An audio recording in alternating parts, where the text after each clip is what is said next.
नहमदुहु व नसल्ली अला रसूलिल करीम अम्मा बाद फ़ाऊज़ु बिल्लाहि मिनश शैतानिर रजीम बिस्मिल्लाहिर रहमानिर रहीम।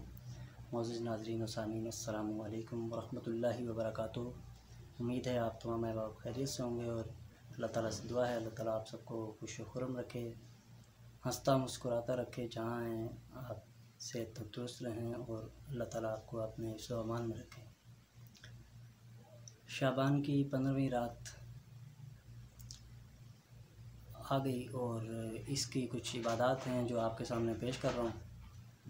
शाबान की 15वीं रात के बारे में आता है, बुज़ुर्गान दीन फरमाते हैं कि जो शाबान की 15वीं रात बाद नमाज मगरिब 6 नफिल अदा करे, इस तरह से कि 2 नफिल अदा करे दराजी उम्र बिल खैर की नीयत से और 2 नफिल दफ़ा बला की नीयत से और 2 नफिल जो है तो मखलूक का मोहताज ना होने की नीयत से पढ़े और हर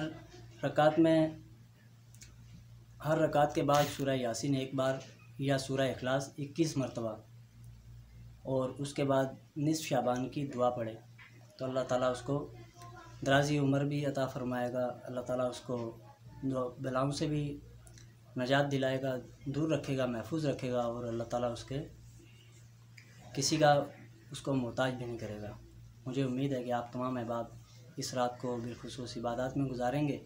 ये रात बड़ी बिलखुसूस शब कदर के बाद सबसे बड़ी रात और मग़फ़िरत बख्शिश वाली रात है। इस रात अल्लाह तबारक व तआला अपने बंदों को बख्शता है और ख़ास नज़र करम फरमाता है। मुझे उम्मीद है कि आप सबको ये मेरी गुफ्तगू पसंद आई होगी। इस पे अमल करते हुए आप 15 शाबान को इबादत में गुजारेंगे। इंशाअल्लाह नई वीडियो के साथ आपके साथ हाज़िर होऊंगा। वीडियो अच्छी लगे तो उसको लाइक कर दीजिएगा और दूसरों को शेयर कर दीजिएगा। जो मेरे चैनल पर न्यू हैं वो चैनल को सब्सक्राइब कर दें। बहुत शुक्रिया। अस्सलामु अलैकुम व रहमतुल्लाहि व बरकातुहू।